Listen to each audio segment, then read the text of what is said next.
What is up, beer tubers? Happy Friday. Today, Eric, I'm coming back at you with another beer review, another one in my backyard. Today we're looking at Summit Saga India Pale Ale, clocking in at 6.4% alcohol by volume. This one is 80 IBUs. It's hopped with Centennial, Amarillo, and Citra, and Rakau, I believe. I'm not sure how you say that. I believe it's a New Zealand hop. It's also dry hopped with Rakau and Amarillo and Citra. They use an American ale yeast, and they use some caramel malt and Harrington malt. So available year-round in 12-pack bottles and 6-pack bottles, and hopefully I'd like to see them can in the future. But I poured it out pre-video, but I'm just going to top her off here. Pours that classic West Coast tangerine hazy orange color with a nice khaki off-white head, tight lacing around the glass. Nice carbonation coming up. Really, really looks like a good beer. And for, I think it's $11 a 6-pack at my bottle shop. I've seen it more expensive. I've seen it less. For an 80 IBU, 6.4% IPA, made right in my backyard. Let's get into the nose. This one's got to be relatively fresh because it says enjoy by 10, 11, 13, so I would think this is relatively fresh. I don't think they'd want this sitting on the shelves more than 90 days. So I got a ton of Citra hops, Amarillo, little peachy note, tropical fruits, mango, pine, good amount of pine actually in there. There's some, that cloying crystal malt nose. I can't really describe it, but it's almost off-putting that comes through. But really, overall, a nice smelling IPA for the money. So let's get into the taste. Cheers.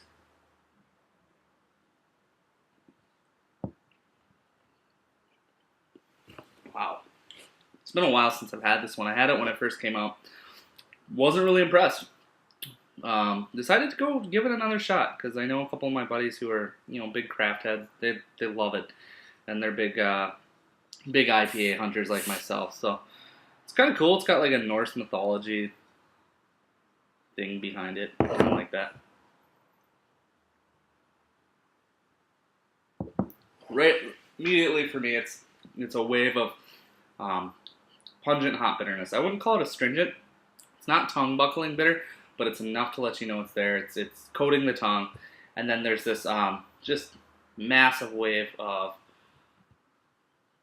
I guess, pine and tropical fruits. I guess mango, peaches is kind of in there. It's really juicy. It finishes really dry and crisp for 6.4%. Mouthfeel, I would classify it as medium.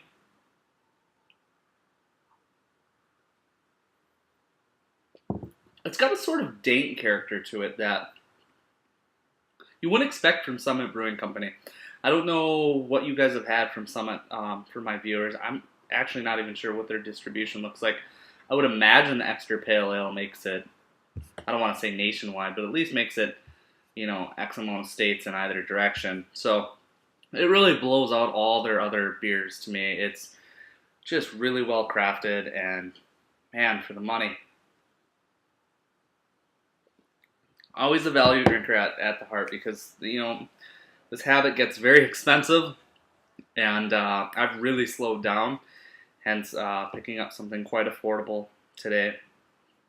And it's extremely enjoyable when you don't consume a beverage, every day, every 2 days, you let something, you kind of take things for granted, I guess is what I'm getting at. So I took Summit Saga for granted the first time I had it. I must have tried it next to Heady Topper or something. And I will say it is no Heady Topper. But final rating for it, I think Summit Saga is a 90 out of 100 worthy.